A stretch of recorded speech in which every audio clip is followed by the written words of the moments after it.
Member Chapman? Member Chapman? Can't talk. Member Chapman, stay within that border there.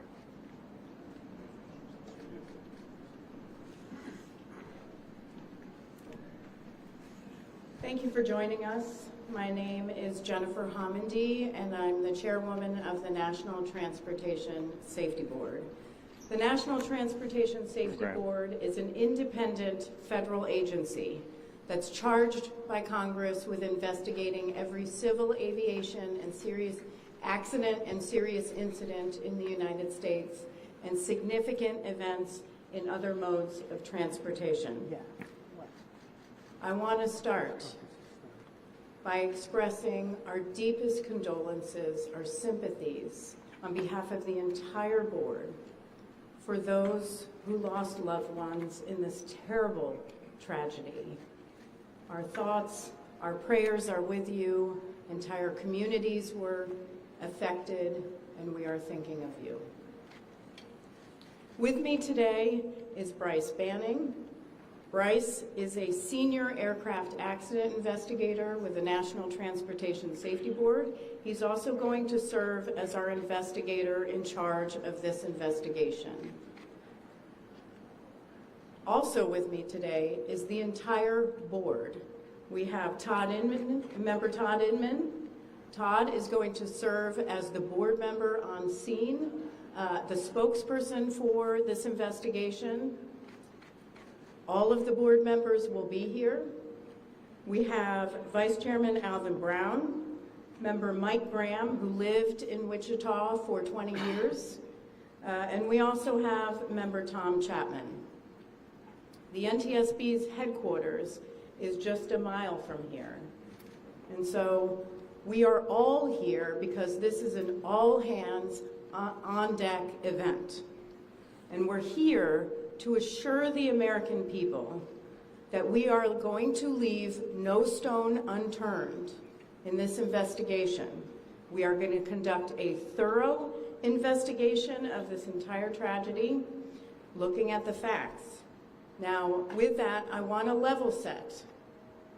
When we go to the scene, and we were here last night, we allow the responders to do their important safety mission, which in this case was search and rescue and recovery. We stand back to allow them to do their important safety mission. And so this, for us, is our first full day on scene with our entire crew coming together. We have about nearly 50 people on scene, and in addition to our resources back at headquarters in our labs and throughout the agency. So with that said, we are not going to get into specific facts in this press conference. I want to level set here. We're going to get into our investigative process. As I do want to say, this is a whole of government effort. I was able to brief, along with others, the President of the United States and the Vice President this afternoon. I want to thank them for their leadership, for their tremendous support of the NTSB, for our investigators, and for the responders that are on scene doing an important mission. I also want to thank Secretary Sean Duffy, who I was communicating with early on after we first got word of this tragedy. We've been working together throughout the day, along with his team at the DOT and within FAA. I also want to thank Secretary Pete Hegseth, who was also Federal Aviation Administration. We've heard from many members of Federal Aviation Administration. We've heard from many members of Congress on both sides of the aisle. And so I will say this is a tremendous, one more time, whole of government effort. I also want to take a moment and thank the many, many responders that have been on scene. It has been an incredible effort, and I will have a full list that I will provide, that we will provide tomorrow, but I do want to thank them for all their work. With that, I'm going to turn it over to Member Inman for additional remarks.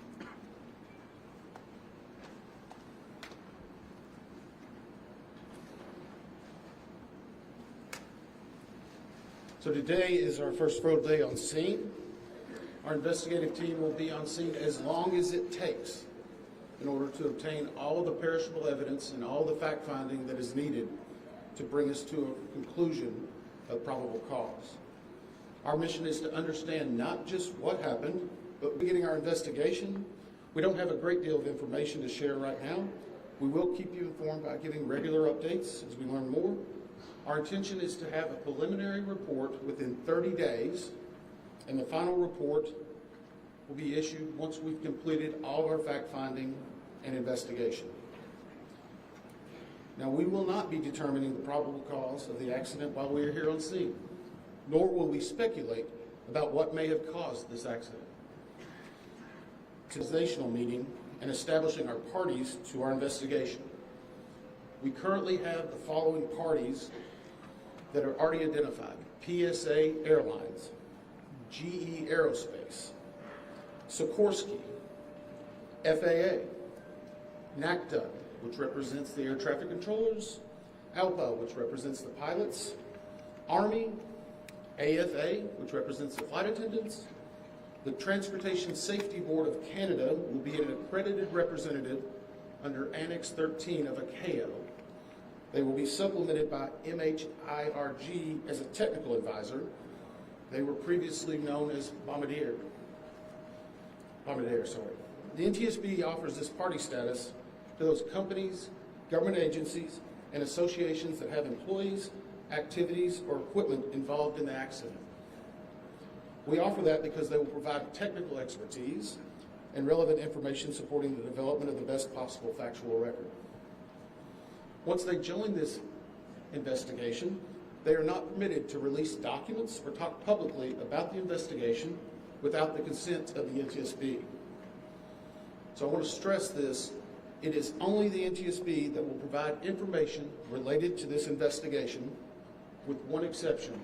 Regarding the fatalities that occurred, that notification will be handled by the DC medical examiner. We will not be discussing fatalities or names. That will be handled by them as the proper authority. So we want to talk a little bit about our process. We will analyze the facts, determine the probable cause of the accident, and then issue a report of those determinations. I also want to talk a little bit about some additional people that are here with us, and they're very important to us, and that is our family assistance group. Later today, we will be briefing the families. We normally try to do this before a media event, but in this case, they're still arriving. Our family assistance specialists are already working closely with local officials and others to help assist them in their efforts to support everyone that's affected. A loss of life in an aviation accident is very unusual in the United States, and our heartfelt sorrow goes out to everyone that's affected. It affects us, it affects everyone around us. There are a lot of people hurting today. We will help find out what happened. We will do it factually, and we will do it accurately. As part of this, we're going to be standing up some specific working groups. Those working groups will be operations. They will be looking at the history of the accident flight and crew members' duties for as many days before the crash as appears relevant. We'll be forming a structures group, which will be the documentation of the airframe wreckage and the accident scene, including calculation of impact angles to help determine plane's pre-impact course and altitude. We'll have a power plants group. They will do the examination of the engines and the engine accessories. We'll have a systems group. They will study the components of the plane's hydraulic, electrical, pneumatic, and associated systems, together with the instruments and elements of the flight control system. We'll have an air traffic control group. They will do reconstruction and review of air traffic control systems provided to and including acquisition of pertinent flight track surveillance information, what you might typically think of as radar or NTSB, along with controller pilot communications. We will also have a survival factors group. They will be doing the documentation of impact, forces and injuries, community emergency planning, and all crash and fire rescue efforts. Also, due to the unique nature of this crash, we will be having a helicopter group as well. Lastly, we will have a human performance group, and this will not be its own group. It will actually be a part of the operations, air traffic control, and helicopter groups. They will study the crew performance and all before the accident factors that might be involved in human error, including fatigue, medication, medical histories, training, workload, equipment design, and work environment. Now we're going to take a few questions, but I will again stress, we don't have a lot of information now. We will continue to gather that. We will try to release it as we can, but we will only talk about the facts of the case that we know right now. I'm going to ask, we're calling a few people. I'm going to ask that you state your name and affiliation. James Matthews from Sky News. So we've heard from President Trump today talking about DEI hiring policies within the FAA and associating that with the cause of this accident. What do you say to that? Well, unfortunately, I didn't hear the remarks. I was briefing House and Senate members, but I believe, Chair, would you like to take that? As part of any investigation, we look at the human, the machine, and the environment. So we will look at all the humans that were involved in this accident. Again, we will look at the aircraft, we will look at the helicopter, we will look at the environment in which they were operating in. That is standard investigation. I'll turn it back. Chair, can I ask you, has the flight data recorder been recovered yet? And what is the difficulty in a water disaster like this, which presents a very difficult environment for your investigators and the people out of the water? Well, the question was on the flight data recorders. And we have not recovered the flight data recorders yet. We know they're there. They are underwater. This is not unusual for the NTSB. We have many times recovered flight data recorders in water. We have our lab right here that is about a mile from the NTSB, so it's not unusual. And once we get those, we'll be able to get those read and information from them to be able to provide further information to you. I'm going to turn it back over to Member Henry with CBS News. Earlier today, Defense Secretary Pete Hegseth said a mistake was made last night. Based off of you all's initial investigations and preliminary findings, have you all been able to tell whether this was human error or mechanical failure? The question was, has there been human error or mechanical failure? We don't know what we know just yet. We do not know enough facts to be able to rule in or out human factor, mechanical factors. That is part of the NTSB investigative process, and where all of these groups will come together. It's one of them as the gold standard. We will take the time that's necessary, but I'd also like to reiterate, if we find something that is a significant issue that warrants immediate action, we will not hesitate to make those recommendations and make them public. We have a good track record on that, and we want to continue doing so. Sir. Hello, Sir Tom Costello with NBC News. Does it hurt your investigative process, maybe for the chairman, does it hurt your investigative process to have the president already suggesting possible causes here as you try to keep an open mind and begin this investigation? Tom, with all due respect, I think the press also likes to state what probable cause is before we get to the probable cause. So what I'm going to say is you need to give us time. You need to give NTSB, it's not that we don't have information. We do have information. We have data. We have substantial amounts of information. We need to verify information. We need to take our time to make sure it is accurate. That's best for you. That's important for the families. It's important for legislators who are seeking answers to try to figure out what they're going to do about this. And so it will take time. We do have a lot of information, but we need some time to verify that. Yeah, Member Chase Williams with Fox Business. I'm wondering about the conditions in the tower last night. Were there any performance issues in the past with any of these controllers? Anything that... The controllers do have union representation, which they're entitled to. They'll be working with our party system and our party groups. They'll be conducting interviews. Those interviews will need to be analyzed, transcribed, and other team members will need to look over it. It will be a long process, but we will go through the entire history.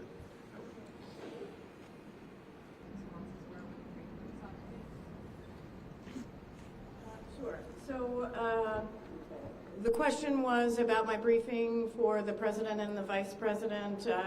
As is standard, we offer briefings on our process and what we know, and this was a briefing with the president and vice president and with Secretary Duffy and Secretary Hegseth and also the acting administrator of the FAA. There was discussion on what we know so far and our process, and that. Similar to Tom Costello's question, the president has stated what may have caused the crash, stating common sense. Does that affect your progress at all at this early stage? Yeah, so the NTSB, we conduct an important safety mission where we take a very careful approach. I'm sorry, the question was on speculating during investigations, which is we often hear about. What I will say is we look at facts on our investigation, and that will take some time. And at some point, we'll be able to provide that factual information, as Member Inman said, and provide that hopefully tomorrow. Member Inman? Hang on a second. Dave Shepardson from Reuters. Have you been able to retrieve the black boxes from the helicopter? Has the military decided whether they're going to read those to the NTSB? The question was about black boxes, which are referred to as black boxes, which are typically orange. We have not recovered any of the boxes involved yet. We feel comfortable and confident that we will be able to. Right now, recovery of life is probably most important in those that were involved. I mean, there are still ongoing recovery efforts involving the fatalities involved, along with some debris is coming out as well. We will probably have more than one black box, so to speak. It's our understanding that the Sikorsky helicopter is equipped with some form of recording devices, and those will be read either by the DoD or by us. We have a good starting relationship with them, and we've already made agreements in order to be able to do that. So I feel comfortable in what we're going to be doing. The other question was about air traffic control. We received a very large package of information from the FAA at about 3 a.m., I believe, this morning. That is still being reviewed and analyzed. I would say there's a lot more information that usually comes in that than what you may find online and people might speculate about. And that is part of that overall process where we take the time to get the information correct and to make sure all the parties are engaged and involved and can fact check that information. Sir, One. Dave Cohen from CNN. Can you tell me if the NTSB has reviewed this FAA internal report that has been cited by the New York Times indicating that the controller that was on duty at the time of the crash was doing a job that's usually done by two people?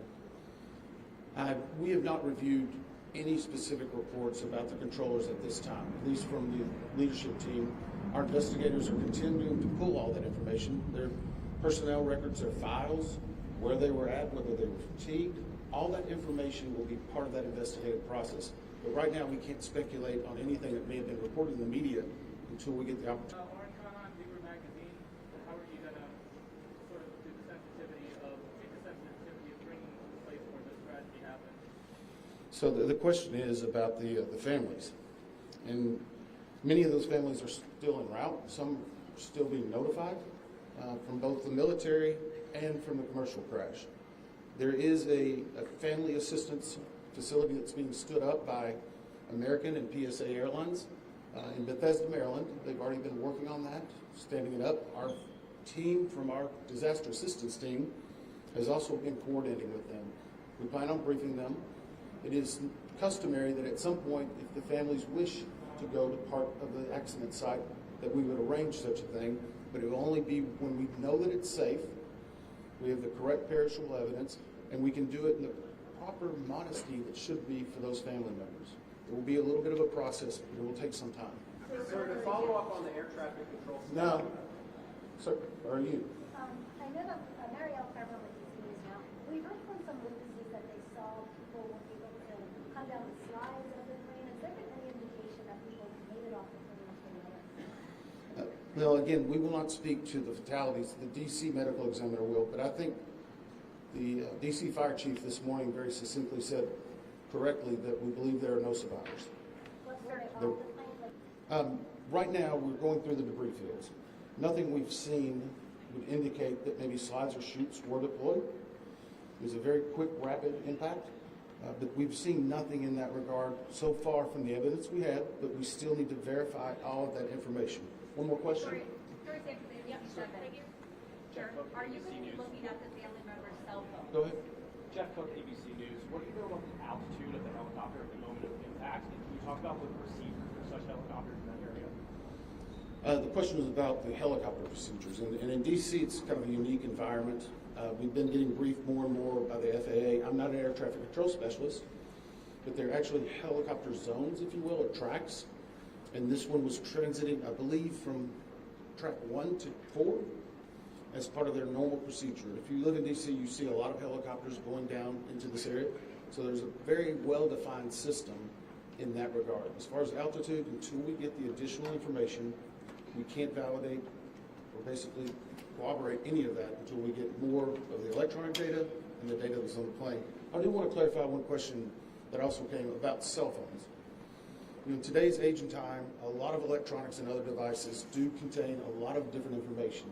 We've found on a number of our accidents that we actually are notified through a smartphone that may sense that. As part of our process, we will obviously treat all of the effects of the deceased with dignity. We are already starting to pull that information together. If we feel that it's necessary to find or pull some of that information, we will work with the families and make sure we do it in a manner that's respectful for them and their privacy. But right now, we don't have any plans specifically on that amount, on that area until we need to. Thank you very much. Very much.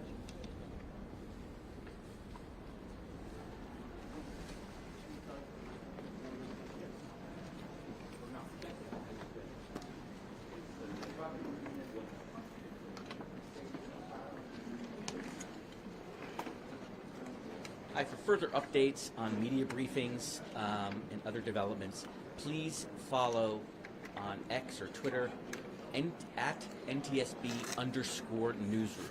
That's where press briefings will be announced. If it's not announced on NTSB Newsroom, that means we are not having one.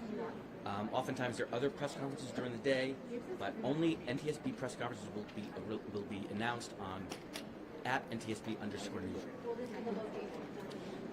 As far as we know, this will be the location for the briefings tomorrow at least. Nothing today that we know of. If we do have information, we will either tweet it out on Newsroom as we speak, you have the sound? or we'll put it in tomorrow's briefing.